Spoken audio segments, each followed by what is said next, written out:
여러분들께 이름 없이 빛도 없이라는 책을 소개해 드립니다. 이 책은 가난하고 어렵고 무척 캄캄하던 시절에 우리가 일어설 수 있도록 도움을 주었던 미국의 젊은 선교사들의 헌신적인 노력을 기록한 책입니다.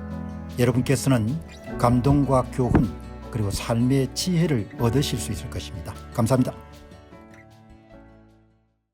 유튜브 내란죄, 내란 공범을 하겠다 뭐 이런 기사가 나왔네요.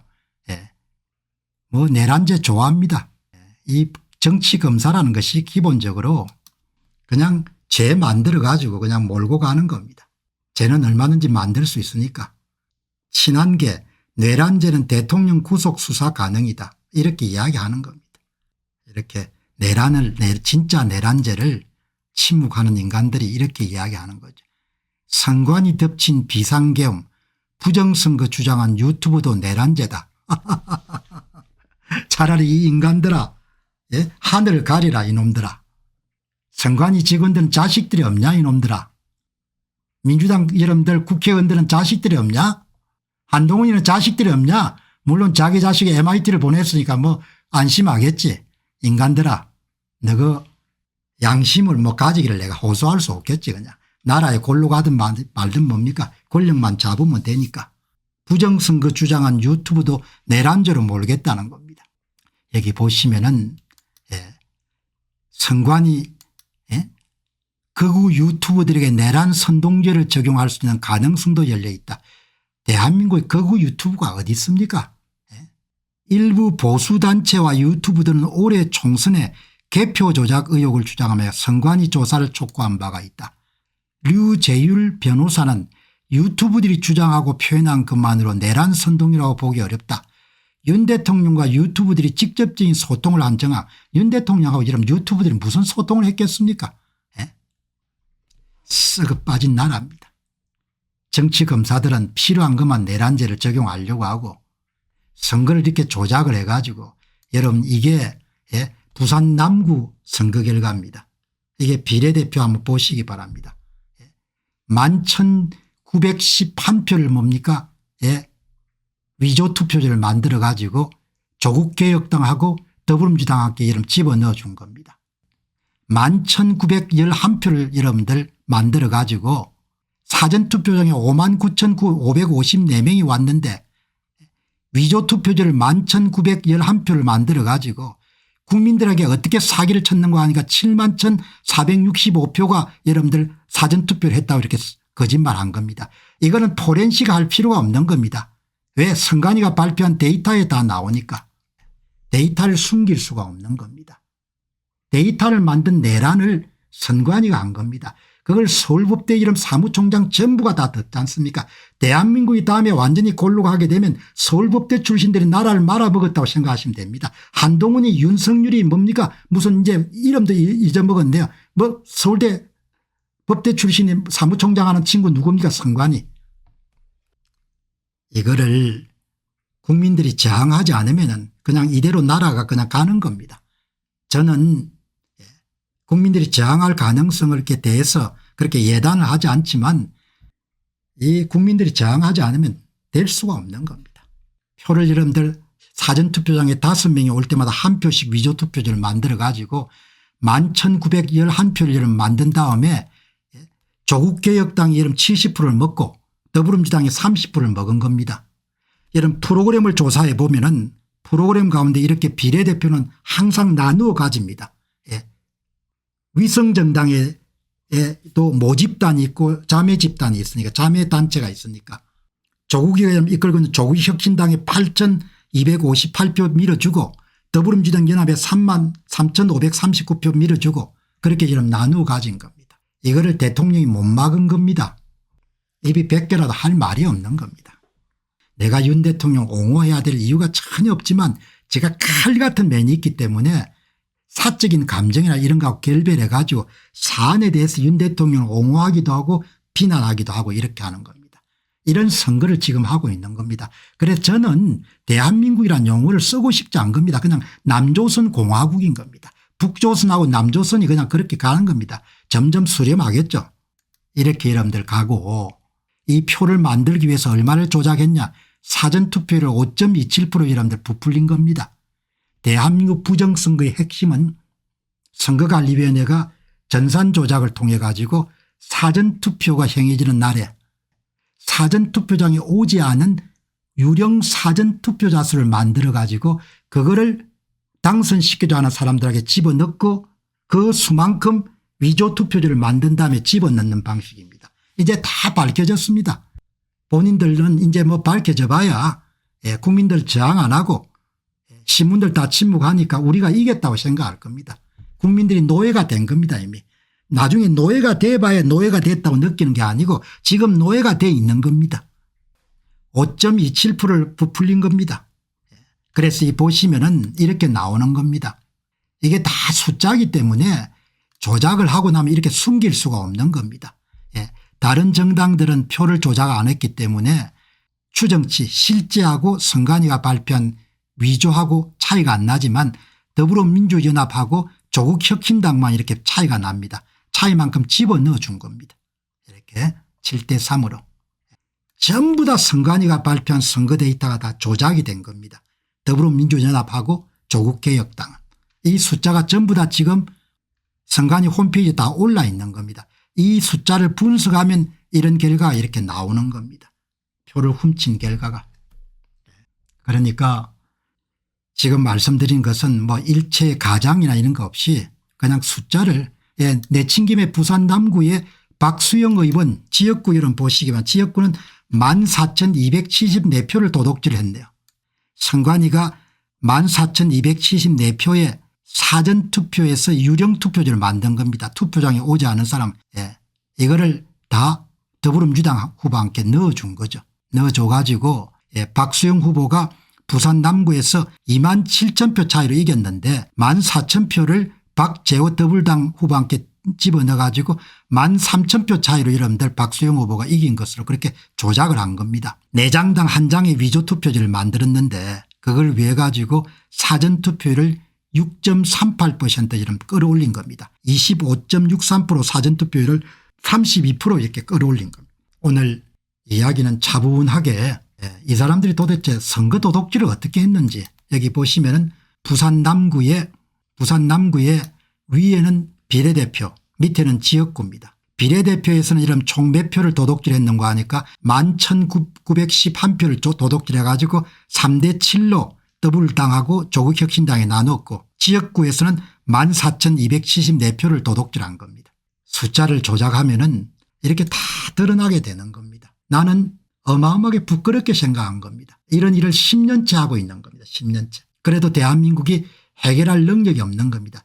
결국 대통령이 저렇게 탄핵 위기에 내몰린 상황까지 간 겁니다. 윤 대통령도 입이 100개라도 할 이야기 없는 겁니다. 내가 일찍부터 이야기했지만 사람이 굉장히 뉘지고 똘똘하지 못한 겁니다. 사람이 뉘지다는 이야기는 행동이 굼뜨다는 이야기인 겁니다. 이렇게 자기가 당하는 겁니다. 수없이 경고했습니다. 내가 당신 이렇게 하다 당한다. 결국 당하지 않습니까?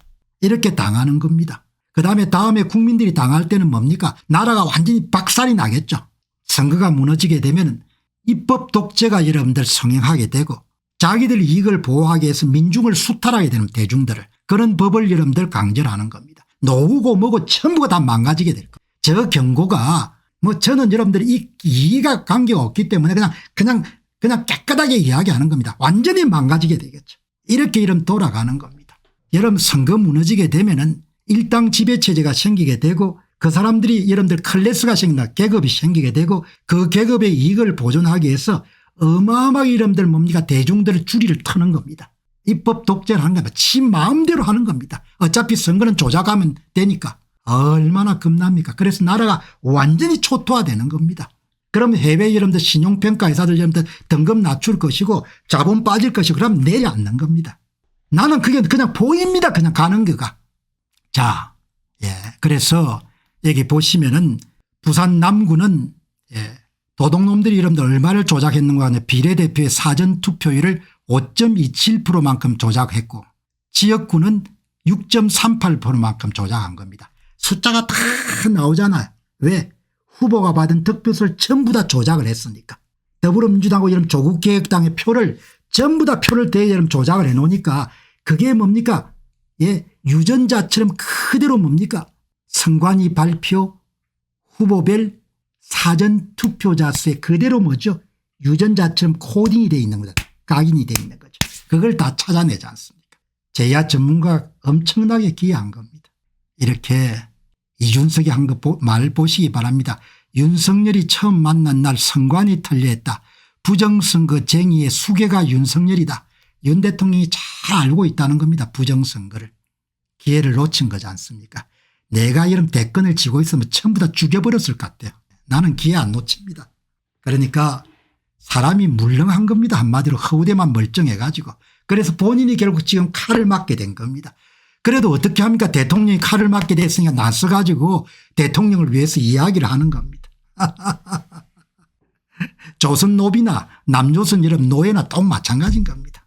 나라가 완전히 망가진 겁니다. 자 여러분 이 보시면은 뭐 어떻든 간에 지금 이제 상황이 그렇게 된 거죠. 그래서 이제 오늘 정말 이 중요한 문제는 제가 오랫동안 선거 문제를 이렇게 다루지 않다가 특별하게 선거 문제를 다루는 것은 윤 대통령이 계엄을 선포한 그 뜬금없는 계엄에 상당히 중요한 부분이 선거 공정성 회복을 해야겠다. 방법이 좀 이렇게 좀 투박했죠. 그러나 윤 대통령이 법을 알기 때문에 뭐 불법적인 일을 하시리라는 생각을 하지 않습니다. 물론 이제 앞으로도 불법을 만들겠죠. 권력투쟁에 패배하게 되면. 그런데 이런 딱한 거는 이준석이나 그다음에 뭐 한동훈이나 저보다 연배가 한참 아래인데 이렇게 타협을 해가지고 참 나라의 소망이 가물가물한 겁니다. 분명한 것은 대한민국 선거가 전부 다 조작이 된다는 겁니다. 그 조작된 2020년 4월 10일 총선을 가지고 지금 난장판을 벌린 겁니다. 언론들이 주목해야 될 것은 대통령이 왜 계엄을 선포했냐. 계엄이 왜 발생했냐. 더불어민주당이 국회에서 깽판을 쳐서 개판을 쳐서 그렇다. 더불어민주당이 개판을 친 힘이 어디서 나오냐. 부정선거에서 나온다. 이런 생각조차 하지 않으려고 하는 겁니다. 그래서 완전히 뭡니까 남조선에 그냥 기생충들하고 쓰레기가 어마어마하게 많은 겁니다. 어려워지게 되면 신문기자도 어려워질 것이고 교수도 어려워질 것이고 전부 다 어려워질 겁니다. 국민들이 나서지 않으면 이 문제는 해결될 수 없는 겁니다. 그냥 조선인으로 사는 겁니다. 조선인으로. 이 문제를 해결하기 위해서 더 많은 분들이 관심을 가지고 나서야 되는 거죠. 자 여러분 선거 문제만 다 이렇게 이야기할 수가 없으니까 오늘 좋은 말로 해결 안 됩니다. 좋은 말로 어떻게 해결되겠어요. 권력이 얼마나 달콤한데 나라가 어떻게 이렇게 맥없이 무너지는지. 그래서 삼성전자가 기술력이 떨어진다 뭐 이런 이야기 예사롭게 들으면 안 되는 겁니다. 그거는 다르게 보면은 한국 사회 전반이 내려앉고 있다고 보시면 되겠죠. 자 여러분 보시면은 공박사님 윤통 좀 면담하시기 바랍니다. 본인이 뜻이 있으면 진작 움직이겠죠. 자 여러분 오늘 한동훈이 김종혁이는 여러분들 또 얼마나 선거를 여러분 도둑질 당했습니까. 아마 고향 쪽에서 나왔을 거예요. 중앙일보 기자 출신이죠. 김종혁 씨. 오늘 여기에 썬케이님이 말씀하셔가지고 김종혁 중앙일보 기자 출신입니다. 2020년 4.15 총선에서도 이런 부정선거로 낙선됐고 억울하게 2024년 4월 10일 총선에서도 김종혁 씨가 고향시 어딜 겁니다. 부정선거로 낙선이 된 거죠. 그래도 이 사람들 뭐 저하고는 인생 사는 방법이 너무 다른 것 같습니다. 그냥 빌붙어 가지고 그냥 타협하고 그렇게 사는 거죠. 정말 참 그래서 조선이 망했을 겁니다. 그래서 조선이 망할 수밖에 없었던 거죠. 그렇게 부패하니까. 김종혁 씨는 두 번 다 그렇게 해서 낙선이 된 겁니다. 김종혁 씨를 분석해 가지고 제가 두 번 정도 여러분들 방송을 했던 것 같아요. 오늘 항병식님께서 트럼프한테 부탁 좀 해줘요. 나라가 건국이 돼서 80년이 됐는데 자기 나라 문제를 자기가 해결하지 못해 가지고 유엔 감시단을 초청해야 됩니다. 미국이 좀 도와주십시오. 좀 창피하지 않습니까? 미국이 도와줄 여력이 없는 겁니다. 미국은 전 세계 200개 넘는 나라하고 신경을 써야 되니까 한국인들은 한국인 중심으로 보면 한국이 특별한 나라라고 생각하지만 미국 입장에서 보게 되면은 전 세계 GDP 가운데 한 1.5% 정도 차지하는 작은 나라인 겁니다. 한국 사람들 국뽕에 취해 가지고 한국의 전략적 중요성이 중요하기 때문에 우리 트럼프 대통령께서 지금 취임하시게 되면 한국의 부정선거 문제에 적극적으로 간다하시니까 천만에 뭡니까. 나라를 건국한 지 80년이 됐는데 자기 나라 보통선거 하나 여러분들 못 지켜가지고 미국과 함께 달려가서 우리 좀 구해주시기 바랍니다. 얼마나 창피한 이야기입니까. 우크라이나 사람들이 나라를 지키겠다 싸웠으니까 여러분 미국이 140조 정도의 전비를 지원한 겁니다. 우리 그렇게 싸울 수 있겠습니까? 대한민국 그렇게 싸울 수 있겠습니까? 부정선거로 이런 권력을 탈취해가 뭡니까? 예? 나라를 요절내는 사람들에 비해서 총을 들고 누가 싸우겠습니까? 이번에 이런 군 동원할 때 보셨죠? 여러분들은 그냥 예사롭게 보실지 모르겠지만 그게 지금 대한민국의 군 상황인 겁니다. 유사시에 어떻게 되겠습니까? 한 번 더 생각해 보시기 바랍니다. 그렇게 되는 겁니다. 그렇게 되는 거니까 이준석이 하는 거 보시기 바랍니다. 이준석이가 이렇게 이야기하니까 얼마나 권력이 달콤하니까 이 젊은 친구들이 전부 다 이렇게 거짓말하고 사는 겁니다. 그래서 남조선인 겁니다. 예, 남조선이지 북조선 있고 밑에 남조선이 있는 겁니다. 대한민국은 사라진 겁니다. 왜? 국민들이 주권이 없기 때문에.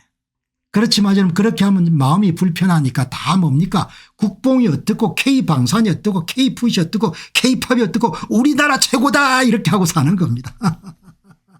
그러나 나라는 이미 거의 절반 정도 간 겁니다.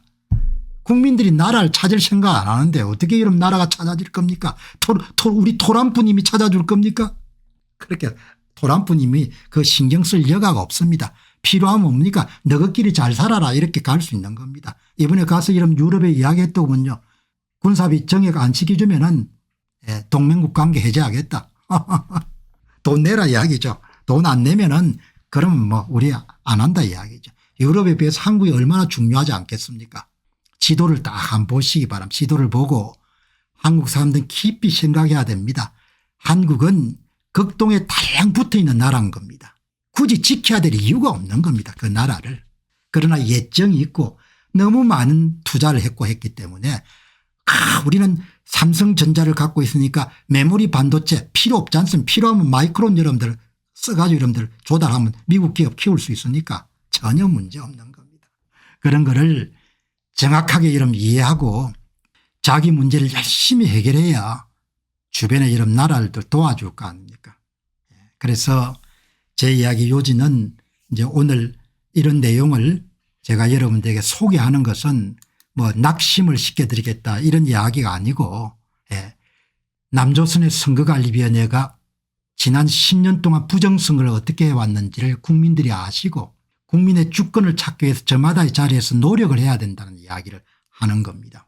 어떤 노력을 해야 되느냐 문제는 각자가 생각해 보시기 바랍니다. 각자가 무슨 노력을 우리가 해야 주권을 찾을 수 있는 건지. 그래서 듣는 분마다 불편하게 여기겠지만 한국은 대한민국은 이미 없어진 겁니다. 10년 정도 부정선거를 해가지고 선거마다 선거관리위원회가 사전투표장에 오지 않은 사전투표를 위조로 만들어서 사전투표 선거인 명부를 국민들이 볼 수 없기 때문에 그리고 투표관리관 개인 도장을 찍지 못하도록 해가지고 위조 투표지를 대량으로 만든 다음에 같은 수만큼을 집어넣는 그런 조작 방법을 10년째 해온 겁니다. 10년째. 사전투표가 생겼을 때부터 시작이 된 것 같아요. 지금 확인된 것은 2017년 대선부터 확인이 다 돼 있고 그다음에 그전에 몇 번 선거를 아마 분석해 가지고 갖고 있는데 그건 다음에 한번 정리해 가지고 여러분들에게 방송을 드리겠습니다. 자, 여러분 이 보시면은 이제 오늘 그 이야기 그리고 이 부정선거를 해결해 가는 과정에서 한동훈 씨나 이준석 씨는 전혀 관심이 없는 겁니다. 본인이 국회의원 한 번 더 해먹거나 또 뭐 어떻게 좀 잘할 수 있으면은 다 타협해 가지고 뭐 이런들 어떠리 저런들 어떠리 이렇게 가는 거죠. 여러 번 말씀드렸지만 선거가 무너진 나라는 결국 좌익들이 지배하는 나라가 되는 거죠. 그리고 장기 집권 국가가 되는 겁니다. 일당이 지배하는 그리고 일당 지배권을 확보한 사람들이 계급이 되겠죠. 세계급이 지배계급이. 그리고 지배계급들은 자신들의 이익을 영속하기 위해서 중국 쪽하고 붙을 겁니다. 그래서 뭐 부정선거가 이런 일상화된 나라는 미국하고 같이 갈 수가 없는 거죠. 벌써 트럼프 행정부 등장하면 갈등 생길 겁니다. 미국은 다 보고 있으니까 아니까 한국의 부정선거를 어떻게 하는지. 그럼 외교적으로도 바이바이가 되는 겁니다. 그러면 체제는 결국은 러시아나 중국 체제를 닮아갈 수밖에 없는 거죠. 완전히 다른 세계가 열리는 겁니다. 한국의 주류 세력들이 바뀌는 겁니다. 그 주류 세력들이. 돈 있는 사람들 많이 떠날 수밖에 없을 겁니다. 지금 떠나지 않습니까? 개인 투자자들이 미국의 이름들 150조 140조 투입하지 않습니까? 그게 돈이 떠나는 게 그게 다 전조인 겁니다. 부자들은 이런데 나중에 본격적으로 떠나겠죠. 다음에 이제 민주당이 집권이 거의 확실시가 되면은 아마 지금 많이들 준비해 놨을 겁니다. 그냥 여차하면 그냥 나가버리는 겁니다. 그리고 한국은 기본적으로 지금과 같은 그런 교육체제나 정교조가 영향을 많이 미치는 상황에서는 계속해서 좌편향 쪽으로 갈 수밖에 없는 겁니다. 지금 젊은 세대들 40대 50대도 마찬가지지 않습니까? 그러니까 제가 자주 이야기하지만 한국이란 나라는 기본적으로 이런 보시면은 기본적으로 이 나라가 영어권 국가가 아닌 겁니다. 영어권 국가가. 그러니까 해외에서 발생한 소식도 항상 여러분들 늦게 들어옵니다. 1990년대 초반에 사회주의가 완전히 망했는데도 한참 뒤까지 사회주의 운동을 하지 않습니까? 젊은 사람들이. 그 영어권 국가가 아니기 때문에 항상 정보 격차가 존재하는 겁니다. 세계사의 큰 흐름하고 항상 뒤처져 가는 거죠. 전 세계가 미쳐가 이러면 앞으로 향해 달리는데 뒤로 달리는 겁니다. 어마어마하게 차이가 많은 거죠. 교육 조건이 계속 악화가 될 거고 반시장적인 정책을 쓸 테니까 국제기관들 IMF나 IBRD나 S&P나 이런 데서 이런 피치나 이런 신용평가에서나 그런 데서 계속 경고 메시지가 나오겠죠. 재정적자 줄여라 이런 메시지가 규제 완화해라 이런 메시지가 나올 거 아닙니까? 좌편향처럼 정권이 등장하게 되면은 특히 국제시장에 대한 트렌드가 이런 더 그 사람들이 여러분들 둔감하기 때문에 해외 투자자들이나 해외 신용평가 회사의 중요성이나 반응을 경시할 가능성이 높죠. 우리나라 같은 경우는. 그래서 저는 경제위기 발생 가능성을 굉장히 높게 봅니다. 지금 환율이 출렁출렁하지 않습니까? 외환위기도 이러면 어떻게 당했습니까? 정권 교체기에 여러분들 위기가 발생했거든요. 이재명 씨나 이런 사람들은 국제 신용평가 이런 거 별로 중요하게 생각 안 할 겁니다. 본인이 권력을 가지면 본인이 최고다 천만에입니다. 윤석열 대통령이 권력을 갖고 있는 게 아니지 않습니까? 이재명이가 여러분들 권력을 지더라도 권력을 갖고 있는 실질적인 권력은 돈을 빌려준 사람이 다 갖고 있는 겁니다. 그 사람들이 돈 빼면 그걸로 내려앉는 겁니다. 간단한 겁니다. 그리고 지금 여러분들 외환위기 때 비해 가지고 국내 총생산 GDP에 비해 가지고 가계부채도 엄청나게 높은 수준이고 GDP에 비해 가지고 여러분들 대기업 부채도 엄청나게 높은 수준이죠. 그리고 대기업 부채가 여러분들 지난 한 4, 5년 사이에 어마어마하게 빨리 올라간 겁니다. 그러니까 신용등급이나 이것이 내려가거나 조금만 여러분들 외생 변수가 변동이 있어도 나라가 휘청휘청할 수가 있는 겁니다. 그런데 선거가 이제 무너지게 되면은 뚜렷한 것은 좌파 정권이 등장하게 될 것이고 좌파 정권의 이런 정책이라는 것은 다 예상 가능하지 않습니까? 시장 친화적인 정책이 나올 수가 없는 겁니다. 좌파 정책이란 기본적으로 국가 권력을 비대화시켜 가지고 본인들에게 표를 주는 사람들에게 보조금을 지불하는 그런 정책을 쓸 수밖에 없는 거죠. 그래서 한 사회의 인센티브 구조 성과 보상 체계를 굉장히 심하게 이런 왜곡시키게 되는 겁니다. 그러면은 생산 계층에 있는 젊은 사람들이나 이런 사람들이 굉장히 중과세를 할 수가 있죠. 중과세를 할 수밖에 없는 겁니다. 지금 이번에 금투세 파동도 마찬가지지 않습니까? 세원을 확보하기 위해서 별걸 다 여러분들 뒤져가 찾아낼 거거든요. 그러니까 세금이 너무너무 많아지는 겁니다. 지금도 여러분들 방송 나가게 되면은 자영업 하시는 분들 가운데 세금이 너무 많아 가지고 너무너무 힘들다는 겁니다. 지금은 약과입니다. 예. 선거 무너진 상태에서 좌파 정권 등장하게 되면 무지하게 올리겠죠. 그리고 그 사람들은 이런 좌파 정권이 갖고 있는 굉장히 전형적인 특징이라는 게 이런 뭔가 하니까 이 사람들은 여러분들 어떤 특징을 갖고 있는가 하니까 눈에 보이지 않는 효과를 그렇게 이름 중요하게 안 여긴 겁니다. 다르게 이야기하게 되면은 눈에 보이는 효과만 크게 여러분들 부각하고 눈에 보이지 않는 효과들은 거의 여러분들 고려 대상에 안 넣는 겁니다. 그러니까 여러분들 정책을 쓰게 되면은 눈에 보이지 않는 파괴적인 영향력 같은 걸 고려해야 그래야 여러분 나라를 어렵지 않겠는데 예. 뭐 예를 들면 탈원전 정책처럼 여러분들 거기다가 그냥 생태계 자체를 다 파괴해버리지 않습니까? 그렇게 되면은 있는 거 다 없애고 어려워지게 되는 거죠. 여러분 제가 최근에 방송에서 AI 분야를 많이 다루지 않습니까? AI 분야를 보게 되면은 야 큰일 났다 그런 생각이 드는 겁니다. 제가 어떤 분한테 최근 이야기를 하는데 그분이 그런 이야기합니다. 공 박사님 제가 구글의 제미나이하고 그다음에 퍼플렉스티를 주로 쓰는데 예, 그냥 제가 궁금한 게 있으면 항상 물어보면은 그보다 더 자세하게 이야기해 줄 수 없을 정도로 많은 정보를 줍니다. 너무 좋은 시대에 났습니다. 그분은 그렇게 이야기하시더구먼요.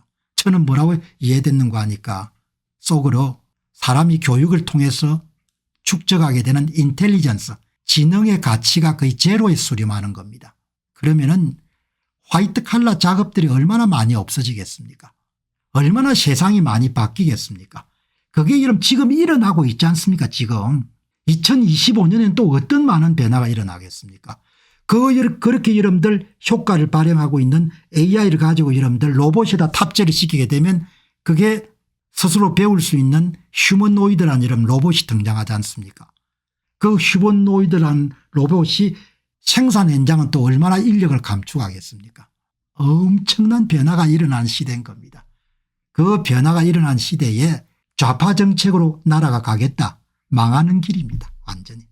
나는 지금 이렇게 방송을 마치면 항상 후반부에 AI 분야를 집중적으로 소개해 드리는데 나라가 완전히 망하는 길로 가는 겁니다. 안녕하십니까 공병호입니다. 그동안 공병호 TV는 선거 공정성 회복과 자유민주주의 체제의 보존과 발전을 위해 노력해왔습니다. 이런 노력들이 지속될 수 있도록 공병호 TV의 정기 후원 프로그램이자 멤버십 프로그램을 소개해드립니다. 뜻 있는 분들의 관심과 동참을 부탁드립니다. 선거 공정성 회복을 위한 노력을 지지하시고 훌륭한 나라 만들기에 동참하시는 시청자분들이시라면 구독 버튼 바로 옆에 있는 가입 버튼을 통해서 정기 후원 프로그램에 가입할 수 있습니다. 가입 버튼을 누르시면 공병호 TV의 후원자가 되시게 됩니다. 여러분의 후원이 선거 공정성 회복을 위한 노력에 힘을 더할 수 있을 뿐만 아니라 자유민주주의 체제의 수호를 그리고 발전을 통해 여러분과 후손들의 삶에 빛과 소금이 될 것입니다. 특히 그동안 공병호 TV는 선거 공정성 회복을 위한 노력 과정에서 채널 성장에 제약이 가해지는 불이익을 감수해왔고 지금도 그런 불이익이 계속되고 있습니다. 그럼에도 불구하고 너무나 중대한 문제이기 때문에 공병호 TV의 노력은 계속될 것입니다. 여러분의 깊은 관심을 부탁드립니다. 감사합니다.